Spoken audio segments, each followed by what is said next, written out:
Oke, Anda di sini jujur, insya Allah ya.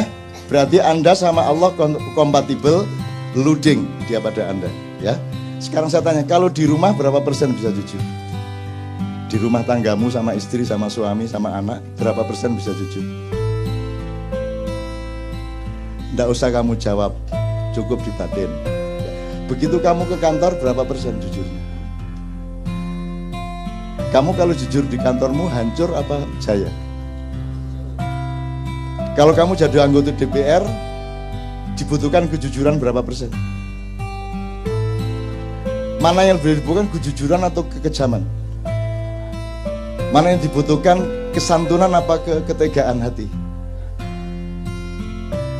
Jadi di negara ini, di mana tempat kejujuran?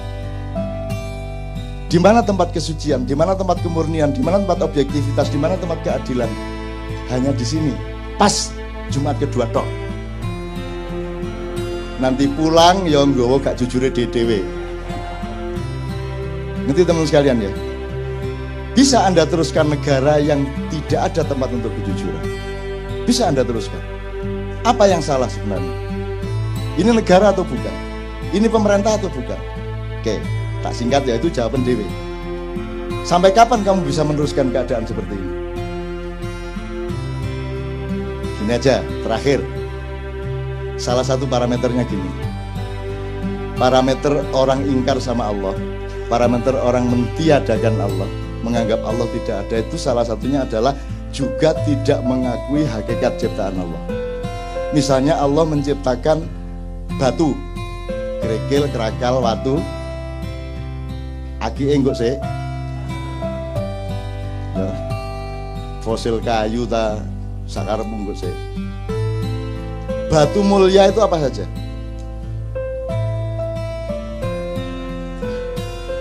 Emas, intan, berlian. Oke, mau milih apa? Intan gitu ya? Intan ya? Oke, 3 aja, kita ambil 3 dari variabel ini. Intan, emas, batu. Kalau intan, emas, batu, Anda bisa nggak ngukur dengan mata Anda ini emas beneran atau tidak? Nggak bisa ya?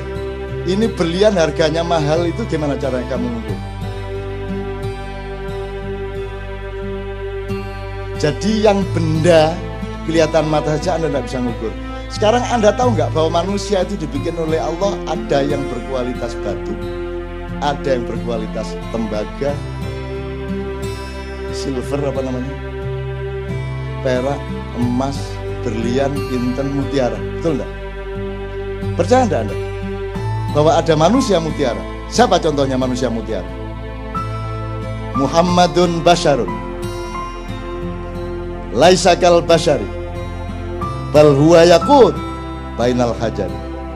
Muhammad itu makhluk, tapi dia bukan sembarang makhluk. Dia bukan makhluk biasa. Dia adalah mutiara di tengah batu-batu.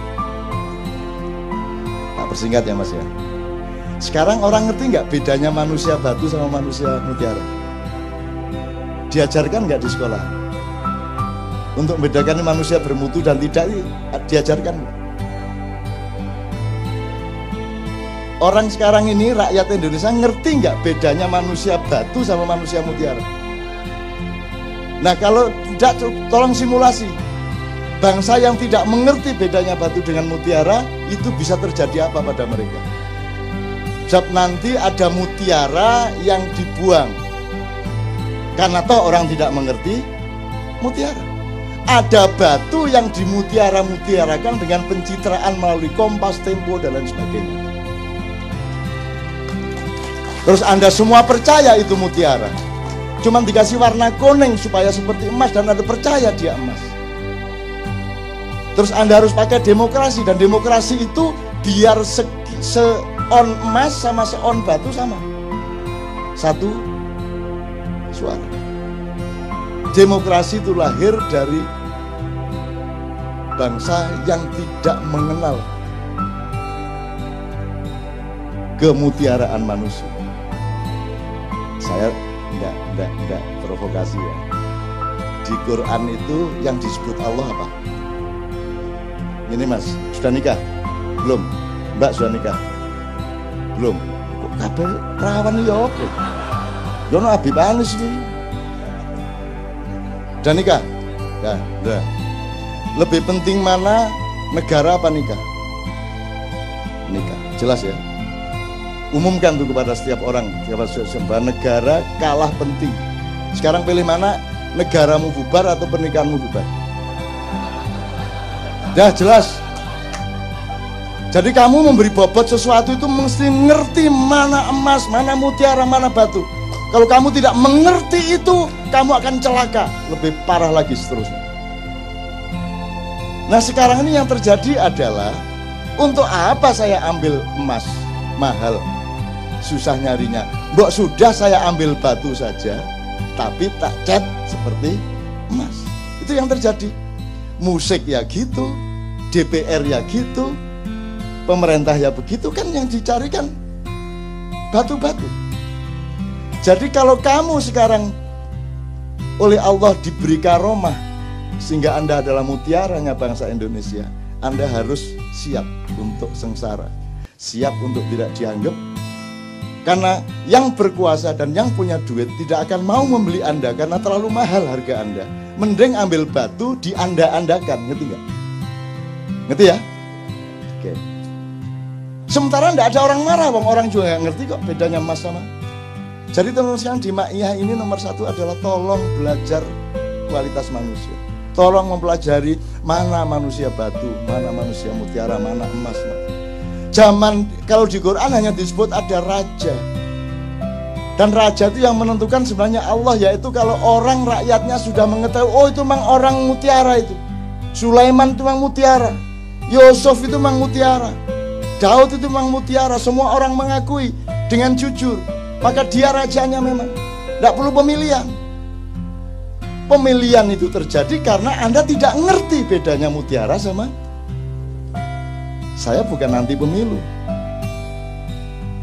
tapi kalau diterusin memang anti pemilu. Tapi saya tidak mengatakan begitu, bahwa outputnya seperti itu bukan salah saya. Nah sekarang Anda mau pilih mana? Di Quran tidak ada disebut kecuali kerajaan dan raja. Dan Anda ditipu selama 500 tahun ini. Anda pikir yang di sana itu kerajaan, itu bukan kerajaan, itu bukan raja. Raja nggak begitu. Raja punya kualitas, raja punya wibawa. Kalau pakai terminologinya Ronggo Warsito ya, Satrio Pinandito, Sinisian Wahyu, Sinanding Wahyu, nggak apa-apa. Sinisian, Sinanding betul sama. Jadi Anda harus bisa melihat. Nah sekarang mutiara-mutiara justru dihancurkan. Apakah dia inovator teknologi? Harus dihancurkan. Apakah dia wartawan kreatif? Dikeluarkan. Karena Anda mutiara. Anda mau jujur, mau jernih, mau berbinar-binar seperti mutiara, Anda dikeluarkan. Yang dibutuhkan batu-batu yang dipoles. Karena sekarang yang nomor satu pencitraan. Yang penting itu bukan kamu itu ayam atau bukan. Yang penting rasamu ayam. Bener nggak? Kata Sabrang, jeruk itu hanya dipakai untuk cuci piring. Nah yang diminum orang itu yang rasa jeruk. Gendeng ngomong tadi. Apalagi orang Jawa, ini sedang periode di mana orang Jawa memperhinakan dirinya. Kalau ada sinetron yang paling rendah derajatnya pasti orang Jawa. Kalau pembantu rumah tangga harus orang Jawa. Kalau pelawak yang dibodoh-bodohkan pasti orang Jawa. Bahwa bahasa yang paling jelek adalah yang medok. Sehingga orang Jawa pun kalau di televisi menjawa-jawakan dirinya, bagaimana kamu kok baru datang sudah malam begini? Ya gak ada orang Jawa ngomong ngono rek. Dimedok-medokkan. Jadi dia bikin jeruk tanaman, bikin jambu, bikin opo, ternak lele. Engkok nek wis ada jeruk yang bagus disebut jeruk Bangkok. Pokoknya nek Jawa itu saya ngelek dewe. Begitu apik nek gak Bangkok, Bombay, apa meneh, Jumbo, Mandarin kan gitu. Pokoknya yang istimewa, yang mutiara disebut luar negeri. Nah Anda bulan depan harus mulai tahu bahwa Anda ini direkayasa untuk ditutupi, dimusnahkan, dipendem, dihancurkan, disembunyikan dalam waktu yang sangat lama, 500 sampai 700 tahun tergantung cara kita melihat bagaimana, tetapi ini sudah sampai hampir ujungnya dan kita akan menemukan zaman yang baru sesudah itu. Insya Allah tidak lama lagi. Yang sehat badanmu, yang sehat, doakan saya juga sehat. Ini sudah berakhir, akan berakhir, tapi kita masih akan lucu tidak karu-karuan beberapa tahun ke depan ini. Terus lucu sampai jangan guyu. Itu ya teman-teman sekalian ya. Pokoknya mutiara dan batu ya, tolong diingat. Itu aja kira-kira saya kira saya harus segera ke airport. Saya mohon tidak bersalaman malam hari ini karena engkau sudah rohani. Kalau engkau masih membutuhkan tangan, jasad dan materialku, engkau rendah. Tapi karena engkau dan aku sudah mengalami pertemuan rohani yang agung, maka tidak perlu bersalaman secara langsung. Itu caranya mergo kate kepengin cepet-cepet. Loh ya kan gitu, orang hidup kan mesra ya kalau begitu kan. Ya kan berarti aku sudah menyalamimu ini sekarang. Itu ya. Tak doain semua Anda di sini akan oleh Allah dibuka seperti Rasulullah dibuka oleh Jibril dada dan kepalanya. Hidupmu akan semakin terbuka. Kapan Anda butuh, Anda dapat dari Allah. Kapan Anda ada kesulitan, langsung Anda ketemu kemudahan. Amin ya rabbal alamin. Saya mohon kita semua berdiri, Ustaz, mohon didoakan. Untuk teman-teman yang beragama secara formal bukan muslim, Anda tolong jangan cemas dengan doa secara Islam ini, karena Islam itu rahmatan lil alamin. Jadi Anda dilindungi oleh orang Islam sepanjang Anda berbuat baik dan tidak curang kepada siapapun. Betul, Ustaz.